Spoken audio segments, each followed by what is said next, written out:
Hello, welcome to the channel Why Stories. Enjoy watching. Diana Molina sat at the bar of the nightclub and involuntarily recalled the theory that a person's life is a series of black and white stripes. Self-taught psychologists often said that life is like a zebra, and if a person is on a black stripe, they should not despair because a bright future awaits ahead. Others jokingly recommended stocking up on white paint and fixing the situation to their liking. But Diana was not comforted by these pieces of advice. They irritated her because she saw no enlightenment in the succession of troubles and did not foresee a brighter future. On the contrary, problems rained down on her like an abundance horn. There's a feeling that in my past life, I was destroying people and cute kittens, and in a cruel way, Diana complained to her best friend Silvia, who kept her company this night. Otherwise, why would I be plagued like this? The only light waiting for me will be at the end of the tunnel. Silvia Blanco, though she had become accustomed to her friend's dark humor over the past month, still flinched after such statements. She immediately grabbed Diana's hand and tried to assure her that she shouldn't think that way. Thoughts are material, Diana. Silvia scolded, looking into her friend's eyes. You should think about good things, positive things. Got it? So that the universe can hear you. By the way, the universe is very sensitive to words, requests, and thoughts. It always responds to powerful energy charges. You have to watch your thoughts and words. A lot of things come true. Silvia was a girl obsessed with esoterics, horoscopes, mantras, and affirmations. She chose boyfriends based on their zodiac sign, and she started her day in front of the mirror, charging herself for success. Diana, on the other hand, was her opposite. She didn't believe in any of that at all. She was convinced that in this life, you had to achieve things with your own efforts, advance at work through hard work and professionalism, maintain a good figure through workouts at the gym, but certainly not with phrases like "I am successful and beautiful." Now, having drunk enough cocktails and being in an extremely irritated mood, she skeptically raised an eyebrow, then snapped her fingers and demanded, looking up at the high ceiling of the club building and addressing the universe. Okay, I want Johnny Depp to bring me a suitcase filled with money, then take me to his Hollywood, or wherever he is now, and my ex-husband can bite his elbows in envy. I want my test results to turn out to be a doctor's joke because oncologists have such a specific sense of humor. Do you hear me, universe? You definitely owe me, so I'm waiting. Then, after waiting a bit, she looked at her friend again. Maybe there's bad signal here. The universe isn't responding. Maybe it should change its mobile plan. Silvia remained silent, fixing her light hair behind her ears. She didn't comment on her friend's childishness, and she couldn't be offended by her, at least not right now. You know, I still can't believe it, the girl confessed, looking at her best friend with pity and concern. Maybe the test results weren't yours? What do you mean? Diana snorted and, finishing her sweet cocktail in one gulp, asked the bartender for a refill. You know, mixed them up? Her friend speculated. Hey, I once tried to apply for a mortgage. Everything was already arranged, I even paid a deposit. They called me from the bank, said the loan was approved, and then a couple of days later, they called again and said they confused me with another person who has the same name. Can you imagine? They found another Silvia Blanco in our city, in one district. So, I didn't get the loan or the apartment, and they didn't even return my deposit. Well, almost. That owner didn't want to give it back to me, although he promised. I even had to hire a lawyer, but it all worked out well. Let me ask, what good came out of this situation? You lost time, money, and nerves, Diana asked thoughtfully. Well, for example, I had an affair with that lawyer, Blanco eagerly shared, grinning. He was incredibly handsome. And what a body he had. Simply stunning. Although, we quickly broke up. He was a Scorpio by horoscope. They are just unbearable. And I can't afford to live on antidepressants, even for passionate nights. Diana laughed, shaking her head, thinking, oh, that's Silvia. Although Diana didn't understand her friend's lifestyle and the ease with which she approached everything, she sometimes even envied Blanco. She flitted through life like a butterfly. Everything came easily to her. And if there were any unpleasant situations, she managed to find the silver lining in them. At this moment, looking at her friend's profile, Diana mentally looked back, examined her own life with a critical and scrutinizing eye, and realized with horror that she had nothing to hold on to. Diana had been a straight-A student, the pride of her parents and teachers, an athlete, and a beauty who served as an example to her classmates and the neighborhood kids. Just an example of Wonder Girl. She graduated from high school with honors, enrolled in a university majoring in advertising and public relations, naturally completed her university studies with excellent results, and married Ignacio, whom she had met during her first year at university. Shortly after the wedding, she found a job in her field. 3 years after graduating from university, Diana held the position of chief editor at an image agency. Her experience was interesting and diverse. Among the agency's clients were large medical centers, auto repair shops, and shopping centers. She mostly wrote texts for corporate newspapers and magazines, the goal of which was to elevate the company's image to unprecedented heights. She communicated with the owners of various client firms, attended meetings, conferences, and events to highlight them in favorable terms. In general, she fit seamlessly into this world. Diana loved her job, but she was paid very little. Her boss constantly told Diana that they had critically little money, but managed to take several trips a year to prestigious resorts. Diana listened to her boss's explanations for a long time, pretending to believe her. It continued like this until last month. That's when Diana happened to stumble upon a job vacancy for a PR manager at the prominent Mirage agency on their website and promptly applied. Mirage was a young but rapidly growing advertising agency that had suddenly become a household name.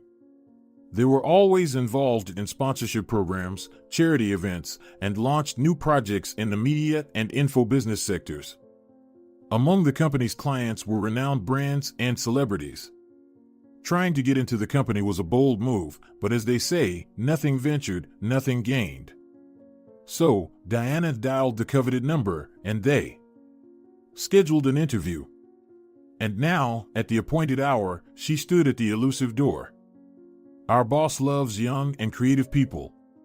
He always gives them a chance, even if they have little experience, and you have tons of it. I'm sure he'll appreciate you. He's currently away.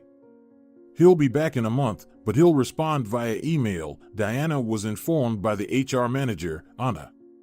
However, he's a very complex person.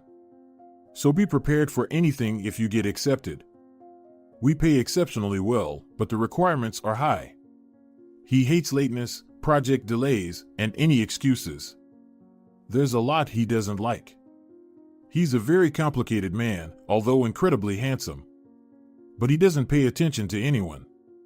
As she said this, the girl pouted in resentment. It was clear that she had already tried to invite her boss on a date, but it didn't work out, and it greatly upset her. To give her credit, the manager was extremely attractive and had a curvaceous figure. Her immodest neckline displayed her ample bosom to everyone, and her plump lips glistened with pink gloss, causing Diana to inadvertently think that only few men would pass by such a doll. However, neither her boss's orientation nor her relationships with colleagues interested the girl. She was only attracted to the job, and yes, she got it. A week later, the mysterious demon boss approved her candidacy. The girl waved her handkerchief in farewell to her boss and darted off to her new job. They tried to keep her, promising her many good things, but Diana no longer believed it. To her surprise, Diana was welcomed with open arms at Mirage. They were impressed with her project portfolio and the stack of magazines that came from her pen. She liked the team. However, her colleagues constantly frightened Diana with the imminent return of the boss, saying, "Wait until Eduardo, our boss, comes back, then we'll see what you'll do. Although it's clear even now you'll be looking for a new job. He won't leave anyone here at work just for their pretty face." Diana worked at Mirage for almost a month. She felt that a new, beautiful, and happy stage of her life had begun. However, everything was ruined by a visit to the doctor. Sometime after losing both her parents, Diana began to feel unwell, so she rushed to the nearest private clinic. There, she received a disheartening diagnosis, and the doctor's verdict was like a thunderbolt on a clear day. Unfortunately, the diagnosis is rare. Treatment will be complex and challenging, but I can't guarantee a full recovery, he told the patient. However, we will do everything in our power. I have excellent doctors. Trust us. What if I don't get treated? Diana asked then, her gaze fixed on the trash can in the doctor's office because she was afraid that the news would make her feel so bad that she'd throw up her breakfast. The doctor was surprised by her question and shook his head. Not get treated? He repeated in annoyance. Then I give you 6 months, maybe a year. 6 months, Diana echoed with a thoughtful sigh. That same evening, she came home to her husband and poured out everything the doctor had told her. She added, I found out what awaits me if I go into the clinic. I'll just spend my last days away from loved ones, under some medications that will keep my soul in my body and hinder me from living peacefully. Tubes will be sticking out of me, and my bald head will always be covered. I realized I don't want that, so I made the decision not to undergo treatment. Ignacio, upon hearing his wife, was initially frightened, then even got angry. So, you're not going to get treated? Have you lost your mind? If there's even a chance, we should use it. No, Diana shook her head. There's no guarantee of recovery, and I want to spend the rest of my life in sound mind. Maybe even to the fullest. Perhaps we can go on a trip together? I've always dreamed of it, but there was never time. I think now is the time. Remember, I wanted to see whales? It's unlikely, but at least dolphins. What whales, Diana? Her husband suddenly yelled. What dolphins? You want to die somewhere in the sea or a foreign country? What about me afterward? Diana frowned at such a reaction. She had expected support, even if he didn't want to understand her. Maybe you shouldn't bury me in advance? She asked, not harboring any anger or resentment, just a slight disappointment. They argued for a long time, but Diana remained resolute.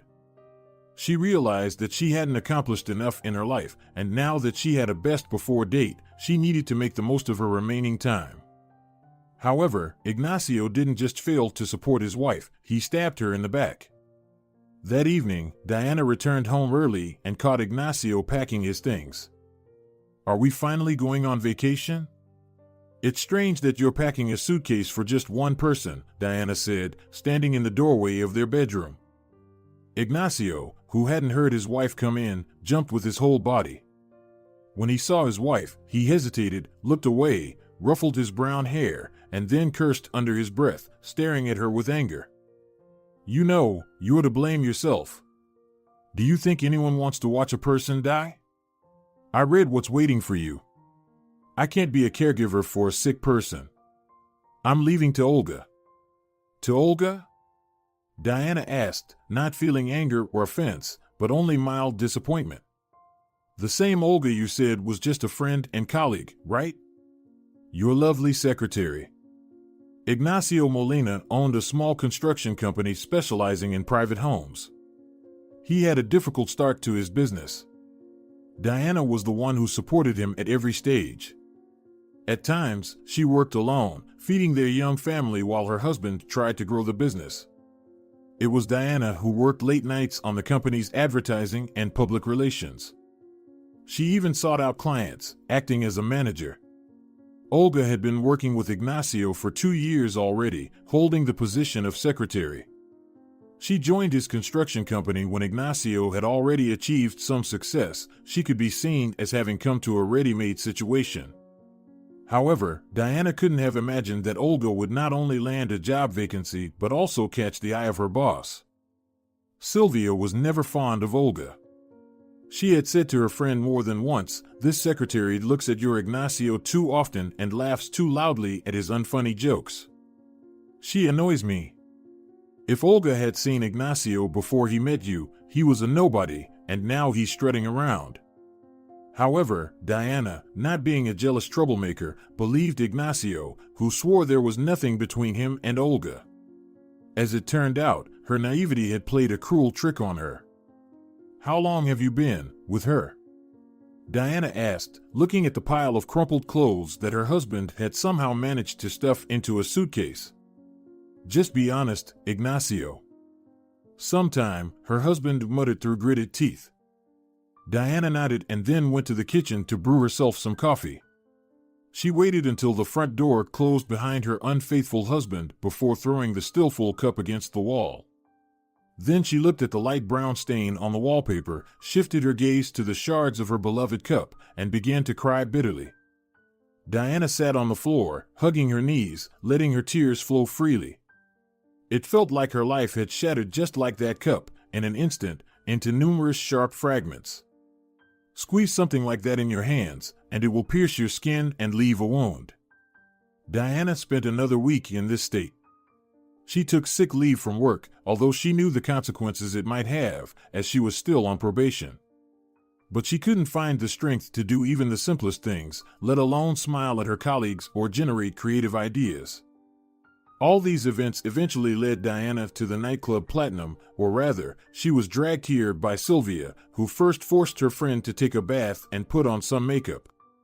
She even picked out a dress for her.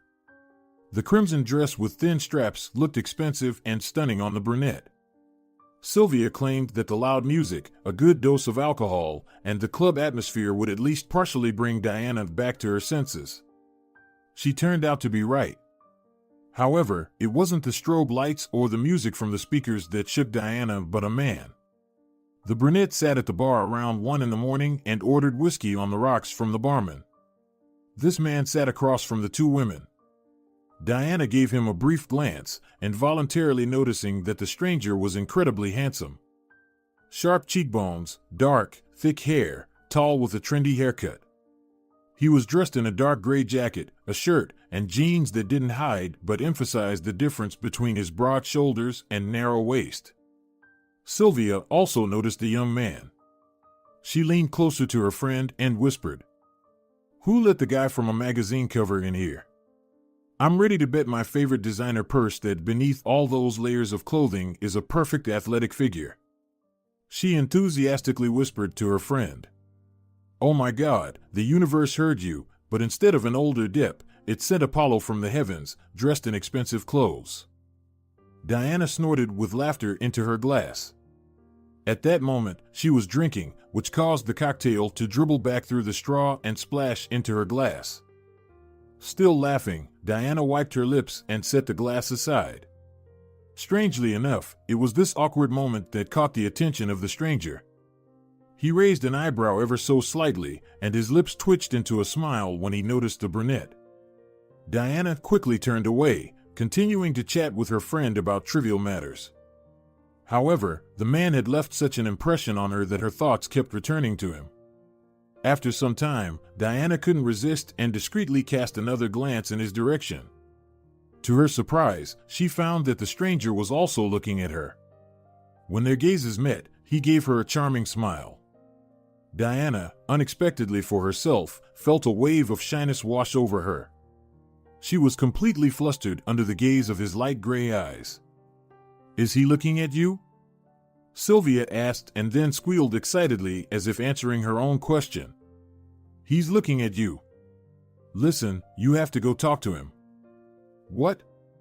Diana asked, eyes wide with fear. "Are you out of your mind?" "You're out of your mind if you plan to miss such an opportunity. The universe." "Say universe one more time, and I'll put a cross on our long-standing friendship, and I'll die in proud solitude," Diana muttered. "Well, Diana, the doctors told you that you don't have much time left to have fun," the blonde said excitedly. "And have you really been having fun? Have you done something wild? Maybe gone skydiving, danced at a carnival, hitchhiked to another country? No? Then why don't you at least flirt with that handsome guy? And if you spend the night with him? With a stranger?" Diana exclaimed in surprise. Yes. Her friend raised her voice. Yes. Why not? What's stopping you? Let me remind you that your husband schmuzband, Ignacio, left you at the most difficult time in your life. He went to his just a friend. Her last words were spoken in a comical imitation of Ignacio's voice. That's not a reason to throw myself at the first person I meet, Diana said, hiding a smile. Well, my dear, but you don't have much time to choose men. You know, I wouldn't miss my chance. If he were ogling me, I would have left with him already. So run to your Johnny Depp, her friend insisted. I'm not going to introduce myself to him, no way. I've never picked up men in clubs. But I've seen plenty of documentaries about it, Diana replied knowingly. Diana, Silvia tried to interrupt her friend, her eyes widening significantly, which Diana, absorbed in her thoughts, didn't notice. And none of them ended in a wedding, you know. Usually, guys like that are horribly conceited but empty. I can imagine us making love under a mirrored ceiling, and for all 5 minutes of fame, he'll be admiring his reflection and how his muscles ripple on his back and arms. Oh my God, Silvia suddenly moaned and, giggling, covered her reddened face with her hands. Diana looked at her friend in surprise, not understanding her reaction. The joke was amusing, but not to the extent that her shoulders shook with uncontrollable laughter. However, she quickly realized why her friend had a nervous breakdown when she heard a pleasant male voice behind her. I don't have a mirrored ceiling in my bedroom, but we could move the bed closer to the closet. Then I'd have a better view of my muscles. I prefer my glutes. After all, I squatted with a barbell not only for fun. Diana froze, unable to turn around. Meanwhile, in the man's tone, laughter was distinctly heard as he continued to respond to the accusations thrown his way. I swear, I'm polite enough not to ogle people. It just so happened that there was a bar mirror right behind you. I was looking at myself. Well, you understand, the brunette replied. Silvia, unable to contain herself, burst into laughter. Diana, on the other hand, blushed deeply to the tips of her ears. Please stop making fun of me. I'm already embarrassed enough, the girl mumbled. I'm sorry. I'll forgive you, for sure, if you allow me to buy you a drink and prove that I'm not a bad guy, so to speak, dispel your stereotypes. You know, after your accusatory speech, it's a matter of honor, the brunette replied. Diana found the strength to turn around and raise her gaze to the stranger. Up close, he was even more handsome, sharp lip line, a high forehead, and well-defined masculine facial features. Wow, it's so late already. Silvia exclaimed in feigned surprise, looking at her completely empty wrist where there was no watch. It's time for good girls like me to go to bed, so you can take my place, young man. Her name is Diana. She loves sweet cocktails, and, by the way, she's not usually this difficult. Just had a bad day. Silvia hopped off the high bar stool, slung her purse over her shoulder, and tried to make her escape, waving goodbye. What are you doing? Diana hissed, grabbing her friend's hand and keeping her in place. I'm arranging your love life. But I don't even know him. That's the point of getting to know people, Silvia retorted. Two strangers meet and get to know each other better. Honestly, Diana, I hope that tonight this man will get to know you much better, Silvia chuckled again, making Diana blush once more. Seeing her friend's hesitation, Silvia hugged her and whispered, I'll hang out here for a while. Don't worry. If anything, send me a text, and I'll pick you up. Okay? Please, just try to enjoy yourself. Maybe this guy will help you take your mind off. Well, you know. Stepping back, she planted a kiss on Diana's cheek, leaving a smudge of lipstick behind. Casting one more glance at the brunette, Silvia disappeared into the crowd of dancing people. Diana let out a long sigh, watching her friend go, but then turned to her new conversation partner. So, Diana, the man smiled gently. I swear I'm not a maniac. You know, any self-respecting maniac would say the exact same thing, Diana retorted, still feeling very awkward after her embarrassment. Fair enough, the man nodded. At first, Diana felt tense. After all, her husband, whom she had loved all her life, had recently left her. He left her in a cruel way, so she was reluctant to trust men. But whether it was the cocktails taking effect or the charming brunette being such a great conversationalist, she quickly relaxed. Soon, Diana was laughing heartily at his jokes. Furthermore, her cheeks started to hurt from smiling and laughing, and she could feel her stomach beginning to ache from all the laughter. She was sure that in another hour, she'd leave the club with well-defined abs. It turned out that young people were on the same wavelength. They easily found common topics and had many similar interests both in their professional and personal lives. The man invited Diana to dance a couple of times, both slow and fast dances. Diana was simply delighted, as her new acquaintance turned out to be an excellent dancer and skillfully led her. Her body literally followed the man's movements. They moved in unison, as if rehearsing.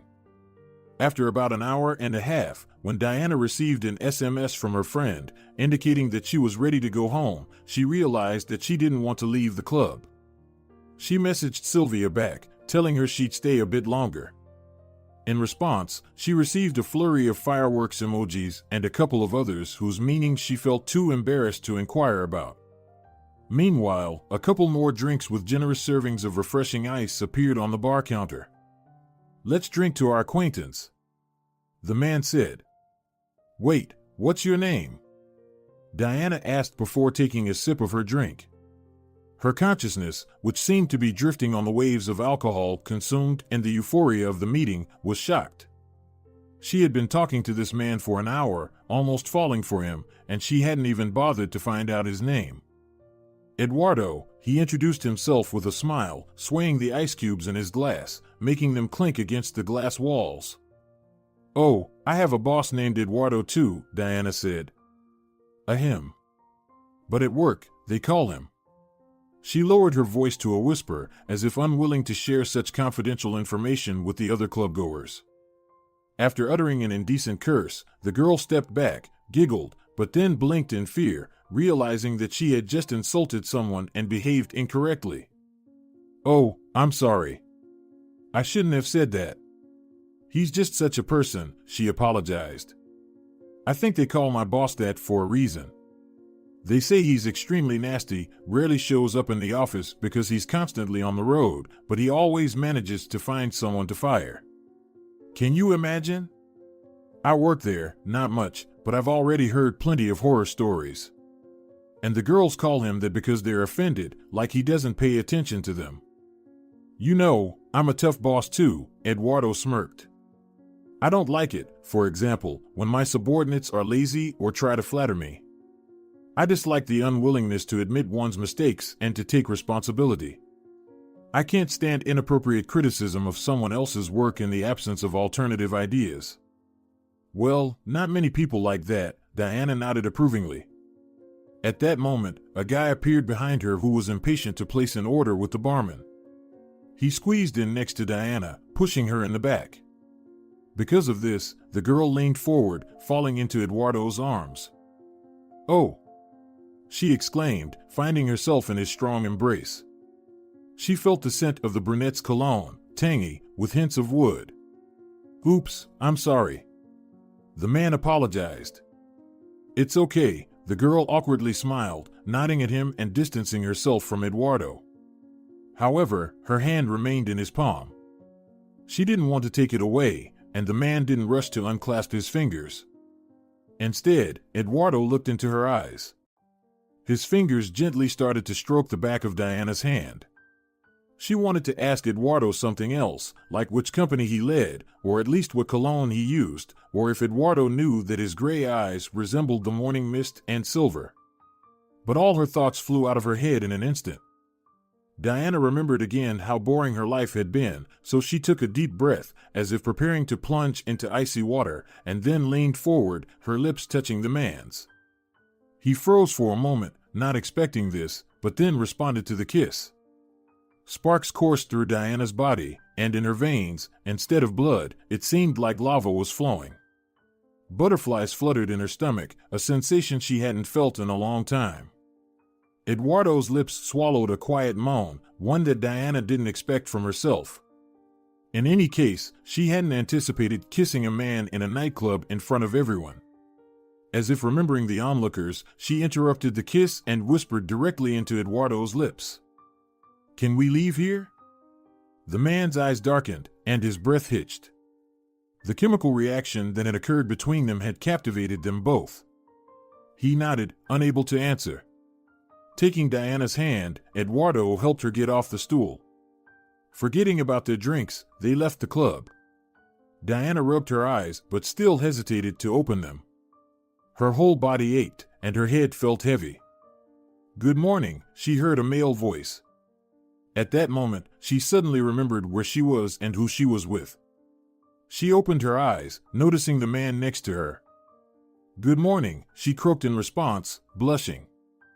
Eduardo smiled, pulling the naked woman closer to him. She comfortably settled on his chest. A pleasant warmth and intimacy spread throughout her body. The night had been magical. Diana, slightly hungover, didn't remember everything in detail, but what remained in her memory made her blood boil anew. She giggled into Eduardo's neck, thinking that she had something to boast about to Silvia, and her friend probably wanted all the juicy details. "Not disappointed, are you?" Eduardo suddenly inquired. "In what?" Diana raised her head. "Well, there are no mirrors here," he reminded her, looking mischievously at the brunette. She snorted and playfully pinched his side. "But you have a huge window. Maybe you like being watched?" She raised her eyebrows, nodding toward the window. "I love it. Pigeons, seagulls, butterflies," he nodded. "I just adore it." Eduardo lived in a luxurious neighborhood in a 2-story apartment. His bedroom was spacious but furnished in a Spartan style. A massive bed, a wardrobe, and bedside tables were the extent of the furnishings. However, the window was breathtaking, spanning the entire wall. Diana thought it must be lovely here during rainy weather. Currently, the sun was shining brightly in the sky. Glancing at it, the girl became alert. "What time is it?" she asked. "I have to go to work. But today is Sunday. Come up with another excuse to escape from me," the man smiled. "Of course, I don't have to work until tomorrow," Diana explained, rolling off the bed and scanning the room for her clothes. "However, I need to finish a project urgently. The boss is coming tomorrow. You know, the nasty one. I told you about him. I don't want to get fired so soon. I really like my job, and I already took a whole week of leave. By the way, he doesn't like that either. Probably, he doesn't like anything except his subordinates' tears." Grumbling about her boss, Diana began to gather her things. She found her underwear, but she couldn't remember where she had taken off her red dress, hoping it was at least in the hallway and not in the taxi. "I can't believe your boss is such an unpleasant guy," the man remarked.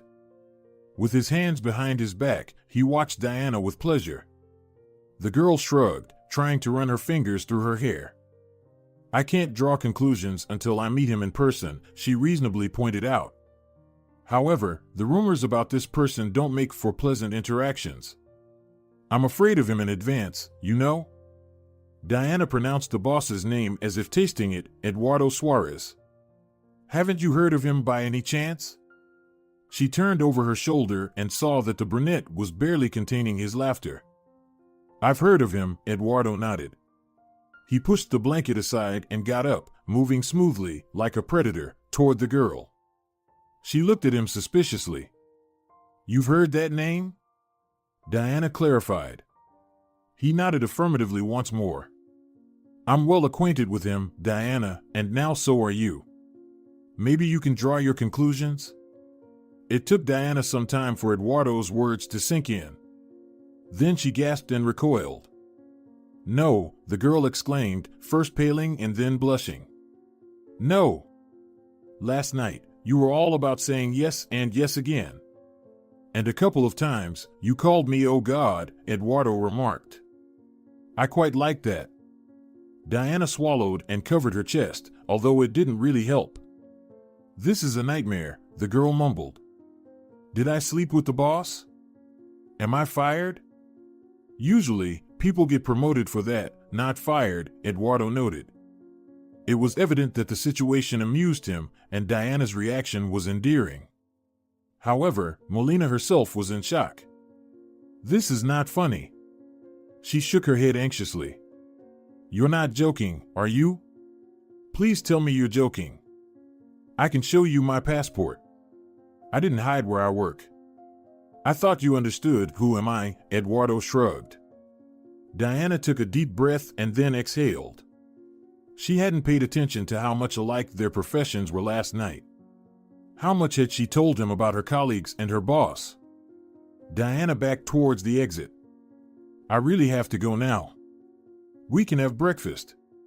Then I'd call a taxi if you're in a hurry, Eduardo began, no longer smiling but frowning. Listen, don't take everything so close to heart, okay? I liked you. I thought you liked me too. I'm not as much of a jerk as they say. I'm just strict and take my work seriously since I founded this company from scratch. It's frustrating when some people don't take my life's work seriously. It's a shame if they see aggression in it. Diana didn't hear his words anymore. She nodded strangely, then turned on her heels and hurried downstairs. She found her dress near the staircase. Diana, wait a minute. The man tried to stop her, but the girl didn't want to wait. She quickly put on her dress, grabbed her shoes, and rushed out of the apartment barefoot.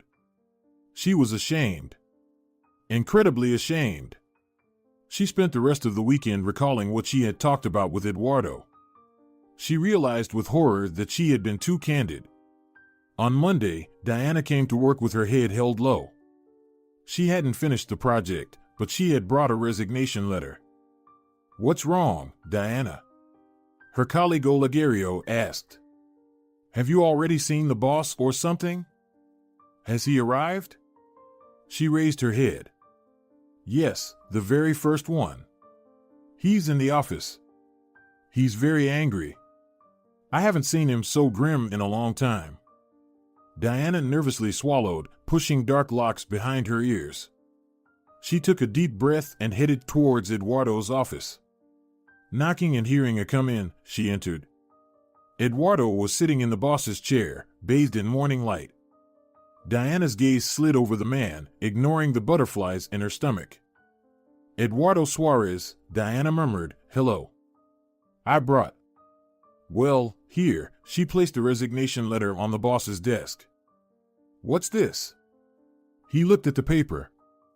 A resignation letter. I can't work here. Are you kidding, Diana? Eduardo got angry. Shall I tear this paper apart, or will you remove it from my sight? Diana opened her mouth at such audacity and looked at her boss. Don't you allow me to quit my job? Is there a reason? He raised his eyebrows. Besides the fact that I saw you naked. Well, you know, Diana mumbled, suddenly forgetting that she was embarrassed. Eduardo, on the other hand, unexpectedly smiled, and his gaze became warmer. I like you better with that expression on your face, he said approvingly before taking the resignation letter, crumpling it, and tossing it into the trash can. Diana snorted, but then her shoulders slumped again. Listen, this was a mistake. I won't be able to work with you. I'm not even sure I want to spend my time on work right now, she said. What do you mean? The girl looked into his gray, attentive eyes and decided to tell him the whole truth. She knew that after this, he would likely turn away from her, but perhaps out of pity, he might even give her a bonus. I don't have much time left. That's what I mean, Diana declared. Then she simply went on to tell him everything that was on her mind. She told him about her visit to the doctor, her decision, and her runaway husband. Understand, Eduardo, I'm not like that. I don't just jump into bed with strangers, I promise. It's just that you caught me at a difficult moment, she tried to explain, sitting across from her boss. I'm sorry I didn't tell you right away, but talking about how little time I have left would have ruined the romance, and I just wanted to relax, breathe, forget who I am, what's happening to me. Honestly, even if it was for a short time, I succeeded. Maybe that's why the news that you're my boss knocked me off my feet. Fate seems to be laughing at me, constantly tripping me up. I wanted to do something weird and unusual, and where did it lead me? Even the man I really liked, to whom I opened up, turned out to be my boss. This is nonsense. Diana shook her head as if astonished by her own words. She didn't even realize what she was saying. She just used Eduardo's silence as an opportunity to express herself. He listened attentively, without interrupting. He watched her closely, as if peering into her soul.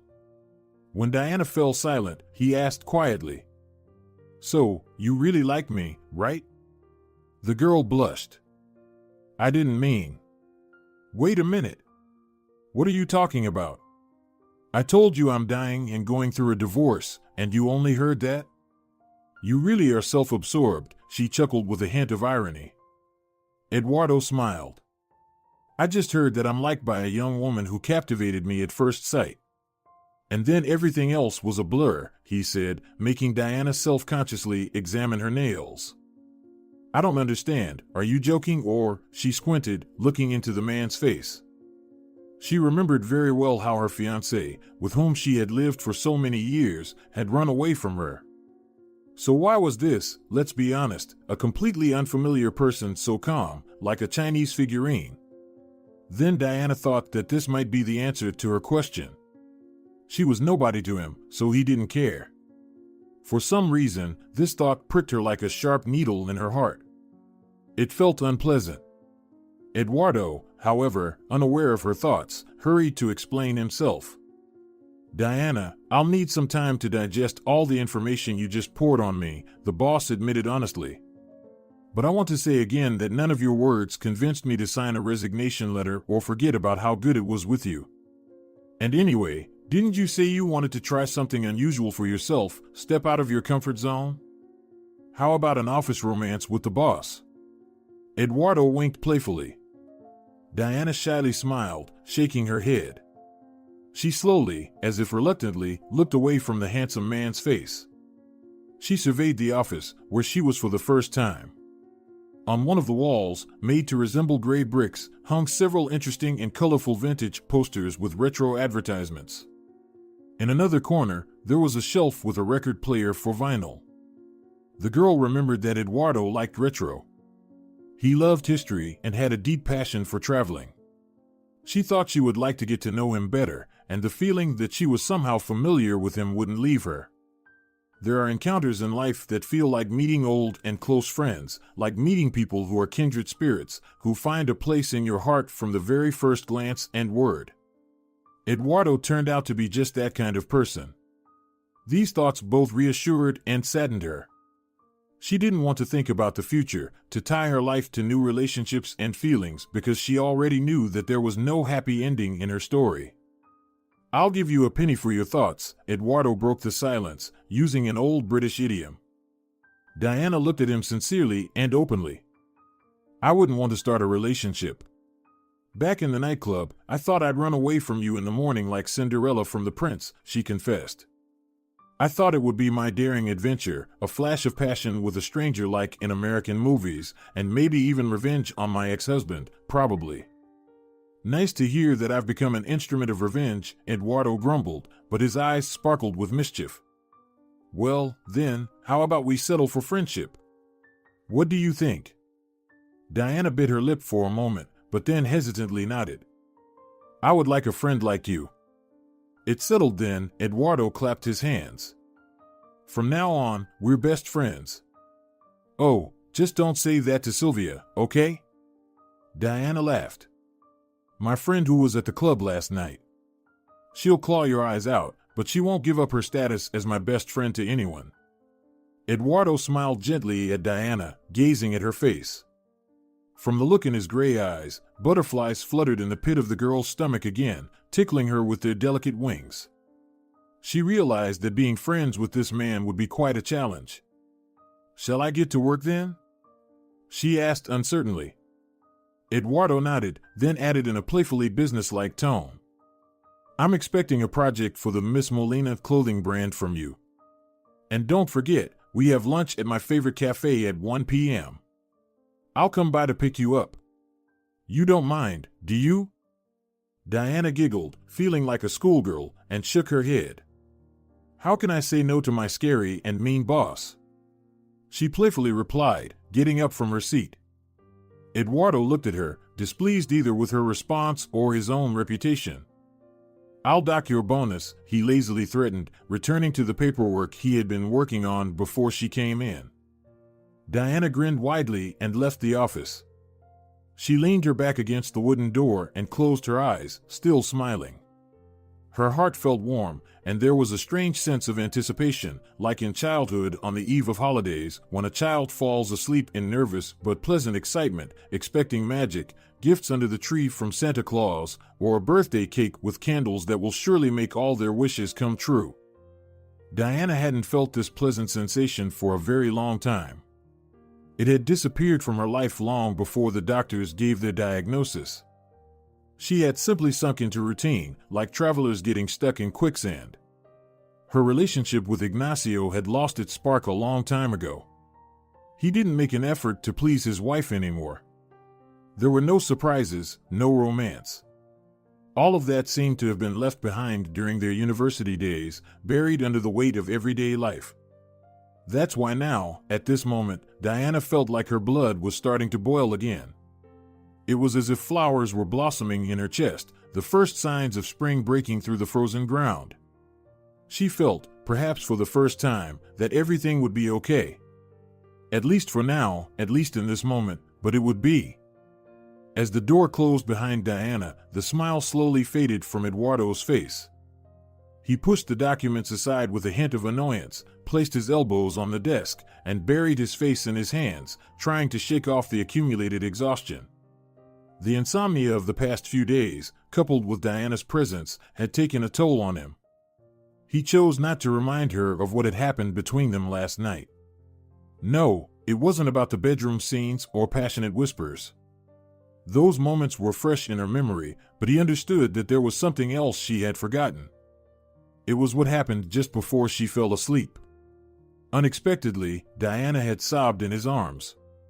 Small, fragile, and vulnerable, she had shared her innermost thoughts with him. Her confession was almost the same as the story she had told him in his office today, but it was much more scattered, emotional, and touching. That night, she had told him how her husband had treated her, what verdict the doctors had given her, and how she didn't want to live on pills but wanted to breathe fully until her last moment. He had wiped away her tears as she confessed that she had never been to the country she had dreamt of. She had wanted to see whales, dolphins, or any marine creatures in their natural habitat. I love the seas and oceans so much.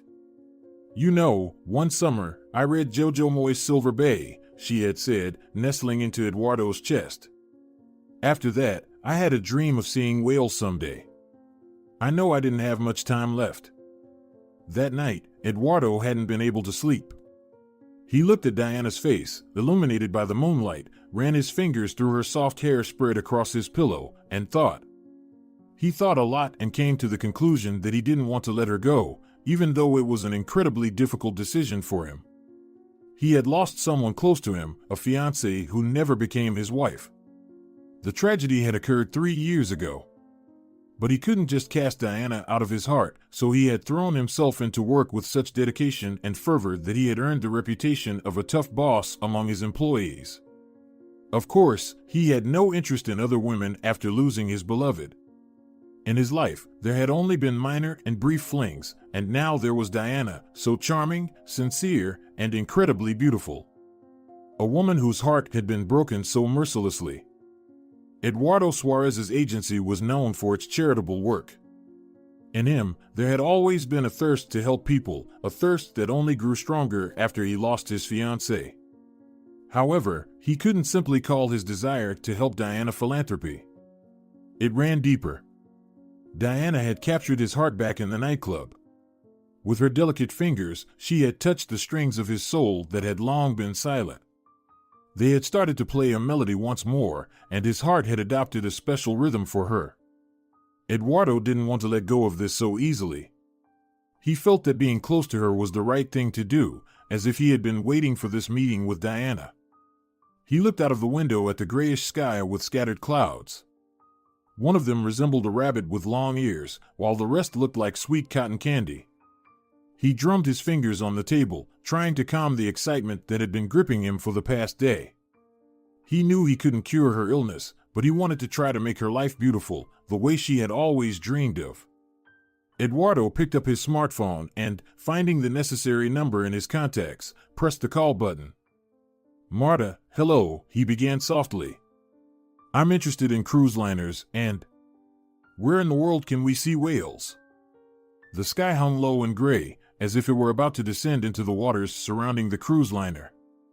Diana, on the other hand, thought that the sky and the ocean waters resembled Eduardo's eyes, a man who had suddenly entered her life in the most difficult moment and had then turned her world upside down.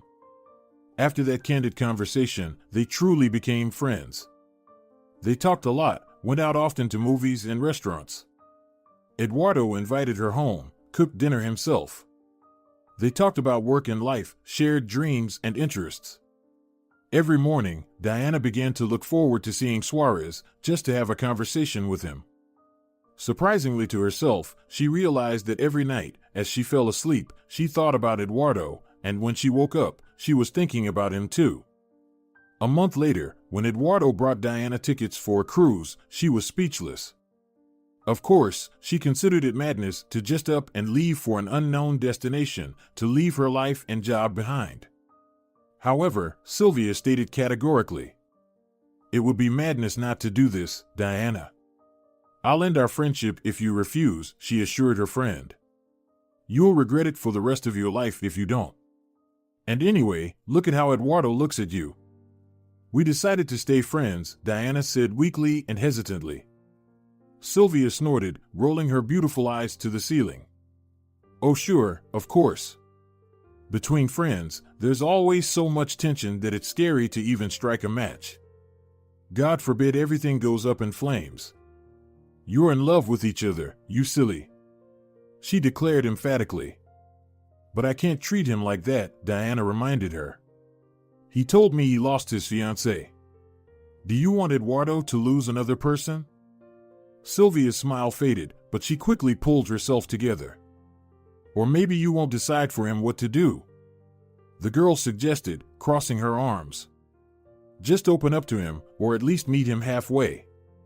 Don't shut yourself in." Then Silvia took the cruise tickets and waved them in front of Diana's face. "Start with this, okay? I apologize for the confusion. Here's the text with hyphens to indicate direct speech." Diana, who had dreamed of going on a trip with Eduardo, quickly gave in. Of course, very soon they realized that remaining friends was a futile idea. A romance had ignited between the young people even before they set foot on the ship's deck. Eduardo even had to negotiate changing cabins. Their cabins were in the luxury category, but they were separate. Now, this arrangement didn't suit the lovers. They wanted to travel together, live in the same cabin, sleep at night in a double bed, or not sleep. The journey turned out to be wonderful. Diana woke up in Eduardo's arms every day, jokingly asking him to pinch her to make sure she was only sleeping. Suarez complied with the requests gladly, gently pinching his girlfriend's thigh or side. It didn't cause any pain, but it was very ticklish, which made Diana start giggling. Then the tickling turned into kisses, making the girl feel like she was floating on clouds. One day during the cruise, their liner, with the romantic name Call of the Ocean, was sailing north of Coronation Island. That's when a real miracle happened. "Whales!" Someone from those who were walking on the deck shouted. "There are whales! And, my God, there are so many of them! Can there be so many?" Passengers, including some zoologists, rushed to the deck, gazing wide-eyed at the endless waters. The water was filled with whales as far as the eye could see. When the ship approached closer, the sounds of the whale spouting fountains surrounded the people from all sides. They were loud, unceasing, and evoked awe. People tried to capture this delightful moment on camera film. Diana didn't attempt to take her phone out of her pocket. She froze like a statue. It seemed like she had even stopped breathing, let alone blinking. Her heart was beating so fast that she had to press her hands to her chest. She was afraid it would simply leap out, breaking through her ribcage. Her lungs were filled with a sense of wonder. Whales in the wild filled her with excitement and delight. Eduardo stood nearby, leaning on the railing with his hands. They were wearing orange life vests. The zoologist, a gray-haired man who stood next to Diana and Eduardo, had his glasses fog up. He took them off, hastily wiping them with a cloth he pulled from his pocket, and then put them back on. "I can't believe my eyes," he whispered reverently. "You have no idea how lucky we are." Eduardo looked at the man with interest. "Really? Didn't we come here to see the whales?" "It was definitely mentioned in my brochure," he smiled. The man shook his head, not taking his eyes off the water. "The thing is not about that, young man. Of course, humpback whales gather in this area because the local waters are rich in krill, which they feed on. The astonishing thing is the sheer number. Just witnessing such a large group of whales is an enormous stroke of luck," the man passionately explained. "This hasn't happened, mind you, since the 20th century. At that time, due to the popularity of whaling, the whale population critically declined, pushing this species to the brink of extinction." "Well, their population seems perfectly fine," Eduardo remarked, looking at the countless whales. "You have no idea how lucky we are," the man whispered again. Eduardo smiled, then turned his gaze to the silent Diana. The smile froze on his face. The corners of his lips quivered, slowly drooping. He noticed that Diana was crying. She realized it herself, but not immediately. Her vision simply blurred, and the picture became blurry. She blinked, trying to get rid of the uninvited tears so as not to miss a moment of this. "Hey, are you okay?" he asked with concern. "Yes," Diana nodded, wiping away the tears with her fingers. "It's just that I'm so happy. I can't contain my emotions. There are so many inside me that I don't even understand what I'm feeling. My head is spinning with delight, can you imagine?" Eduardo lowered the railings and stood behind Diana, embracing her tenderly. She leaned her head on his shoulder, still gazing into the distance. Eduardo rested his chin on the top of her head. He thought about how pleasant it was to hug this girl, as if she were his other half, a girl created just for him. "Thank you. Thank you," the girl whispered, her voice trembling. "You know, I love you." Something inside Suarez snapped. She hadn't said those words before. He hadn't either. However, even the sight of countless whales didn't fill Eduardo with as much excitement as Diana's words did. "I hope you're not saying this just because of the emotions," the man suddenly said seriously, "because I love you too, Diana." At night, they lay in their cabin. Eduardo was already breathing evenly, falling asleep. Diana, however, couldn't close her eyes. She kept replaying in her head the moment when she first saw the whales. Then she thought about her confession to Eduardo's boss. The words had long been on her tongue, but she didn't consider it fair to say them as if they were a burden or an obligation. But Silvia was right. She couldn't decide for Eduardo what to do with her feelings, whether to accept them or reject them. He had already given her too much, and even if their fairy tale ended on the shore, she wouldn't blame him. However, he reciprocated her feelings, and now Diana didn't know what to do. "Eduardo, are you asleep?" she asked quietly at night, not expecting an answer, but Suarez responded. "It all depends on you, princess," he mumbled sleepily, brushing her hair with his lips. "Your word, and I'll be awake and cheerful. Just give me 5 minutes and a cup of coffee." Diana smiled.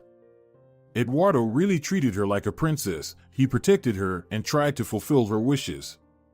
She was living in a fairy tale. "I thought," she bit her lip, hesitating to voice her thoughts. "I thought that when we get back, I will finally go see a doctor again. You know, it's strange, but I feel so wonderful. Every day brings me happiness. I only get better. I just don't believe in my illness anymore. And if it really is killing me, then I would like to." I want to, she exhaled with a struggle, trying to overcome the huge lump that had lodged in her throat. For some reason, it was so difficult for her to say the phrase, I want to live. However, Eduardo heard her and understood. His hands embraced her more tightly, drawing her closer. I didn't want to bring up this topic, Diana, because it should be your choice, he began cautiously. But I find myself thinking about it more and more. Let's try it together, okay? You're not alone. I'll be there no matter what happens. Diana felt relieved. In Eduardo's arms, she felt protected. With Eduardo by her side, she could allow herself the audacious, brave thought that everything would be fine. However, she had no idea what awaited her. A black car stopped in the parking lot next to the private clinic.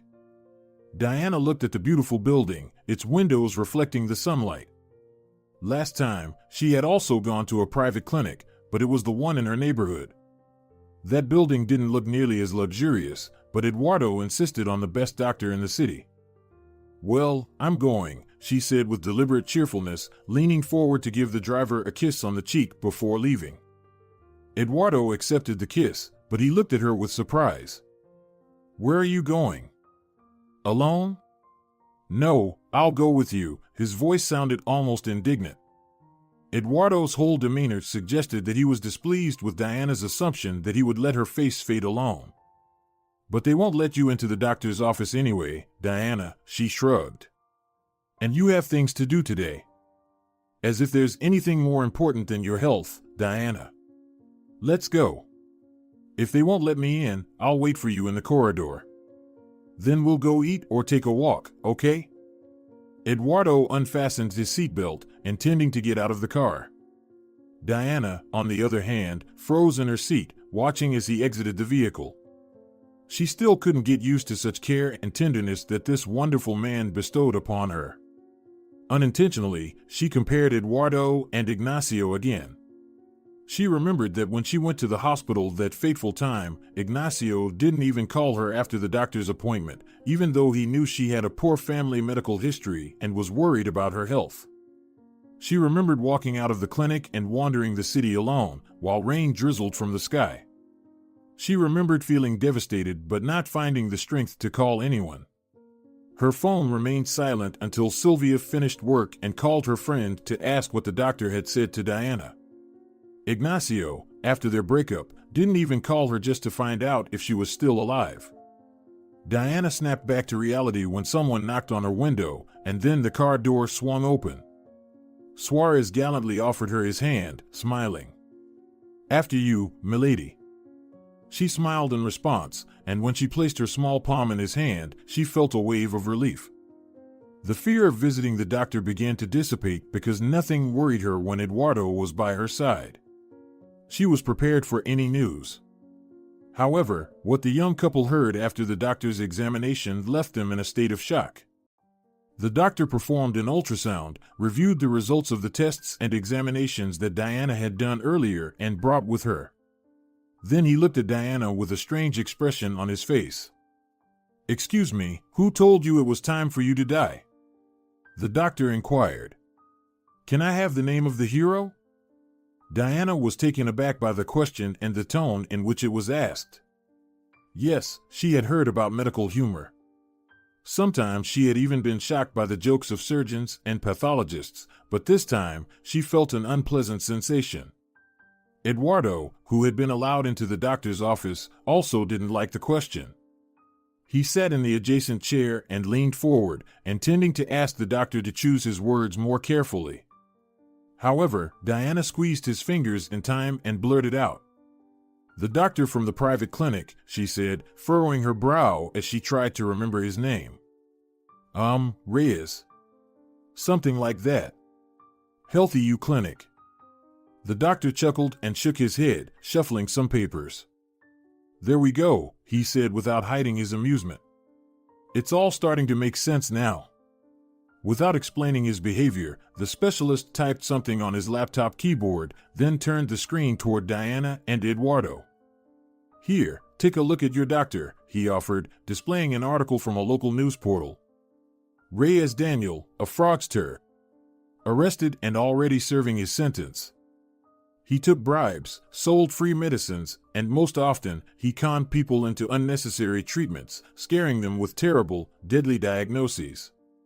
It's strange that this news didn't reach you, Diana. They've been covering it on every channel recently, talking about this scoundrel from every angle. But we weren't in town. We sailed to see the whales, Diana muttered, bewildered, while her eyes scanned the details of the case. Indeed, there was a photo of the doctor she had visited. It was hard to forget the face of the person who promised you death within a year. Meanwhile, the doctor, upon hearing that Diana had gone whale watching, squinted suspiciously, as if contemplating whether she should pay a visit to a psychiatrist as well.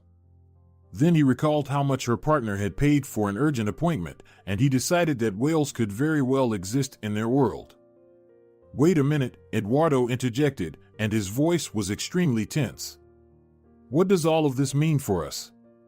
He lied to Diana. Am I understanding this correctly? She's healthy? Diana only realized what the doctor was leading to at that moment. She couldn't even entertain the thought of such an outcome and had never allowed such a notion into her mind. Now, however, she froze, her face flushed with blood, and her pulse throbbed in her temples. She squeezed her companion's hand tightly, her nails digging into his skin, leaving faint imprints, but neither of them noticed. The doctor, on the other hand, broke into a smile. It was clear that he took pleasure in delivering good news. He nodded with satisfaction. "I won't even suggest additional examinations, Diana, because you are perfectly healthy. Everything that the previous doctor told you. By the way, what kind of doctor was he, anyway? He only brings shame to our profession." The man furrowed his brow for a moment and continued, "In any case, all his words and diagnoses were lies. He was just hoping that you'd become one of his victims, that he could drain more money from you. He was operating on a well-established scheme, colluding with other doctors. They've all faced consequences. Initially, they performed all the procedures in their clinic, then claimed they had miraculously saved someone from the brink of death with God's help, which gave their reputation a boost. Thankfully, that chapter is now closed. It's good that you didn't agree to be treated by him." Diana finally tore her gaze away from the doctor's face, looking at his laptop, then at his desk. However, she didn't really register anything in front of her. Emotions swirled inside her, jostling for attention. One would recede, only to be replaced by another. Shock, amazement, joy, fear that it was just another mistake. Disbelief, but a strong desire to believe. "I can't believe it," Diana shook her head. Eduardo lifted her hand and kissed the tips of her fingers, which helped her regain her composure somewhat. She turned to him and noticed the genuine excitement shining in his gray eyes. It was no longer a fog or a sky with leaden clouds, it was the shimmer of silver, bordered by onyx, in his pupils. Only after seeing the smile on his face and the suspicious gleam of tears in his eyes did Diana realize that all of this was real. It was happening to her. "I love you," Eduardo said, replacing all other joyful words, regardless of the doctor's presence. "And I love you," Diana echoed, feeling tears welling up on her face once again. She had been crying often lately, but it was only out of happiness. Almost immediately after they received the happy news, Eduardo proposed to Diana. At that moment, she realized that she was still legally married. She referred to Ignacio as her ex-husband and hadn't seen him in a year, but officially, they were still together. Diana quickly filed the necessary divorce papers. Later, Silvia joked that it was as if Diana had summoned her ex, like witches summon demons in seances. At first, Ignacio came to her apartment, but not finding her there, he drove to her office. He was surprised when he saw Diana. She wasn't dying, as he had thought. On the contrary, she had blossomed. Love and the wonderful vacation had helped her become even more beautiful than she was before. Her eyes sparkled, and her cheeks had a natural blush that was much more beautiful than any makeup. She was stunning and stylish. "Diana," Ignacio murmured, looking at her in amazement, "I received the divorce papers and came to talk." You didn't have to bother coming, really. Diana shook her head. Nowadays, everything can be done online. Can you imagine how convenient that is? Ignacio hesitated, shifting his weight from one foot to the other. He surveyed the office where Diana worked, then once again, as if hypnotized, stared greedily at Diana. This letter of happiness was unexpected for me, he admitted. Really? Diana raised an eyebrow. For me, it was unexpected and quite annoying that we didn't finalize the divorce earlier. Now we'll have to wait until everything gets legalized. It's strange that you didn't think about it, especially with your new relationship and all. How did Olga tolerate the fact that you were married? Or does she exclusively like someone else's men? Diana leaned back in her chair, observing Ignacio. He looked somewhat beaten down and pitiful at that moment. Perhaps he had always been like this, and Diana just hadn't noticed the flaws in people close to her. She hadn't even noticed Ignacio's affair. Ignacio grimaced and took a seat in the chair opposite Diana. He picked up a small statue she had bought on their cruise when they stopped at a port, turned it around, and then placed it back in its spot. Only then did he confess. Things aren't going smoothly with Olga. I've been having problems with my business, you know, that's why I came. How are we going to divide our assets? I was hoping to use the apartment as collateral, and... Diana felt a wave of nausea when she understood the hidden meaning behind his words. Wait, Ignacio, she stopped him, holding her hand up like a signal to stop. Are you suggesting that you were waiting for me to die so you could have our apartment? Is that what you mean? Ignacio first appeared embarrassed, but then remembered he was a man and straightened up. Isn't it logical, Diana? Tell me about your plans, Diana unexpectedly asked, leaning forward and resting her chin on her crossed fingers. I'm very curious now. Do you plan to sell the apartment and invest the money in your business, or do you intend to live in it with your secretary, who's more than just a friend? This is not funny. Ignacio snapped, raising his voice. You have no idea what I'm going through right now. I invested in the wrong venture, you understand? I listened to that idiot, hoping to make a profit. Now I have a ton of debts and major tax problems. If I don't pay off the debts, they might even bring charges against me. Olga, she ran away with some idiot as soon as the tax authorities came knocking with accusations. I'm in a deep abyss. Do you even realize how hard it is for me? Diana Molina, who had hoped to become Diana Suarez as soon as possible, had not changed in the least. Ignacio's accusations and outbursts didn't affect her. She was even surprised at her own reaction. It turned out that Eduardo had taken up all the space in her heart and soul, pushing her ex-husband out along with all his belongings. There was not even a trace of feelings for Ignacio. She didn't feel sorry for him either, but Silvia would probably say that karma had caught up with him. Diana sighed and settled back into her previous position. Fine. However, I'd like you not to delay signing the divorce papers. This situation has dragged on for too long. You'll get half of the acquired assets. By the way, as far as I remember, a business established during the marriage is also divided equally. Nevertheless, I don't want to take on your debts, so you can keep your company. Consider it a gesture of goodwill on my part, she said in a businesslike tone, as if closing a deal with a client. But the apartment was inherited from my parents. It's not jointly acquired property, so don't count on it, okay? It's time for you to take your problems into your own hands. I've put up with you for far too long. Ignacio shook his head and leaned forward. Are you serious, Diana? Tell me, why do you need that apartment? You have no one except me. We've been through so much together. Well, if you want, his gaze nervously darted around her face. If you want, I'll come back to you. I'll take care of you, carry you in my arms.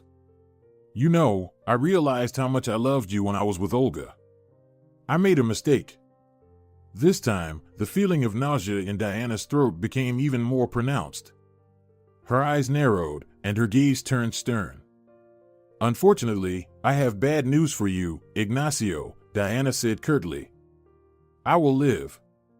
I don't know for how long. Maybe a year. Maybe 10 years. Maybe I'll live to be 100. What?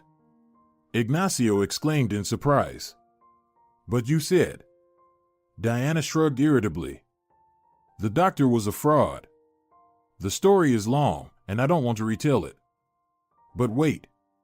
Then we can start everything anew, right? Ignacio suddenly perked up. You and me together, like in the good old days. You always found ways to solve any problems, Diana. I really appreciated that. It's impossible, Diana shook her head. My fiancé would object. You're who? Ignacio asked, his face contorted as if he had been slapped. Diana turned a photo frame toward him. In the bright snapshot, Eduardo and Diana were captured standing on the cruise ship's bow. In the distance, the ocean gleamed like silver. There were whales in the background.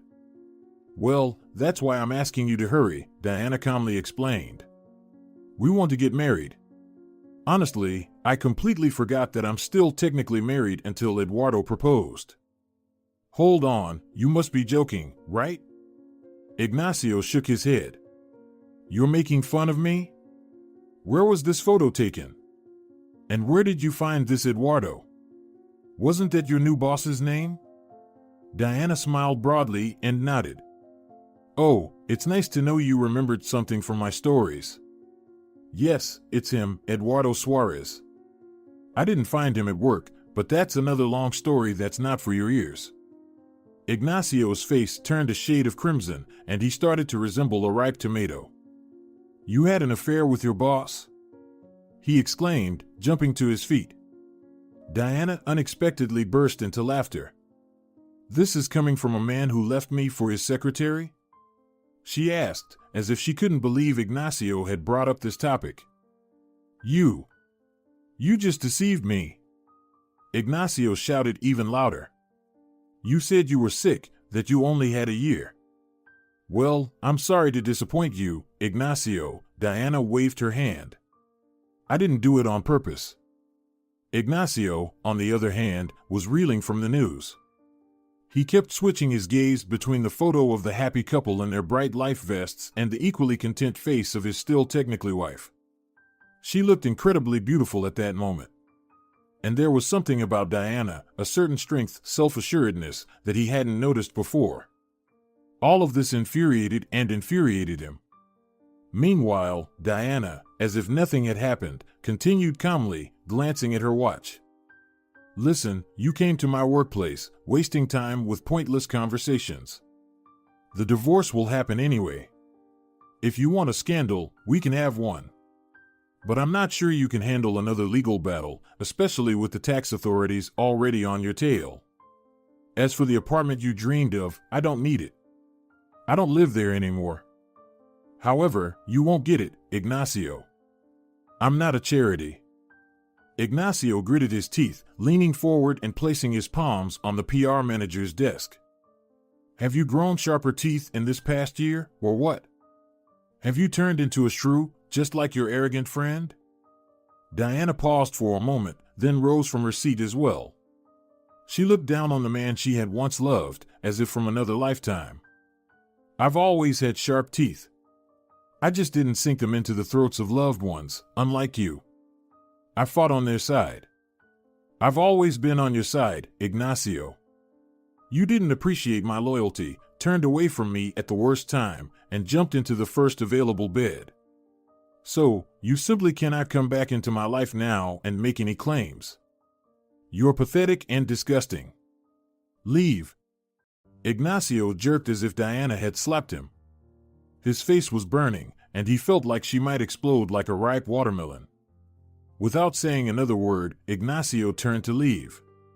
Just as he reached for the door handle, it swung open, and Eduardo Suarez, the head of the Mirage Agency, stood in the doorway in a business suit. He cast a surprised glance at Diana and her guest, but quickly recognized the man, even though his face was distorted with anger. Ignacio, right? Eduardo asked, trying to hide the disdain he felt for this man. "I won't shake your hand. Personal bias. Are you here to sign the divorce papers?" Ignacio shot Eduardo a fleeting, resentful look. "That very fiancé? Well, congratulations. Happiness to you both. Just tell me, what's it like, taking someone else's woman?" he asked mockingly, venom in his voice. "I have no idea," Eduardo replied calmly. "I've never had affairs with other men's women. When Diana and I met, she was single. They say some scumbag dumped her when he found out she was sick. There are such moral degenerates, aren't there?" Eduardo winked at the now pale Ignacio, but a moment later, the feigned cheerfulness and composure vanished from his face. "And now I suggest you leave the premises before my patience runs out. Believe me, I'm trying very hard not to throw you out right now." Ignacio felt in his bones that Eduardo wasn't joking. He wordlessly retreated and sidestepped out of the office. Diana approached her man, hugging him around the waist. "I'm sorry for this. I didn't know he'd come here," she said timidly. "What an unpleasant guy. How did you ever live with him?" "I'm itching to punch him," Eduardo remarked unhappily. "Don't dirty your hands on him," Diana shook her head, leaning into Eduardo's embrace.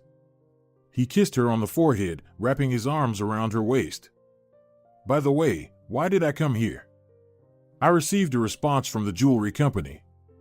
They want to sign a lucrative contract with you. You're incredibly smart." Eduardo praised Diana. "I'm lucky in every way with you. I'm glad I rejected your resignation." Diana smiled broadly at her future husband, whom she loved with all her heart, and moreover, she knew it was mutual. Over the past year, she had realized something else important. With time, it might turn out that the dark streak in life had actually been a runway, because Diana was truly soaring and had no intention of stopping in the midst of this torrent of happiness. If you're enjoying it as well, leave a like and subscribe.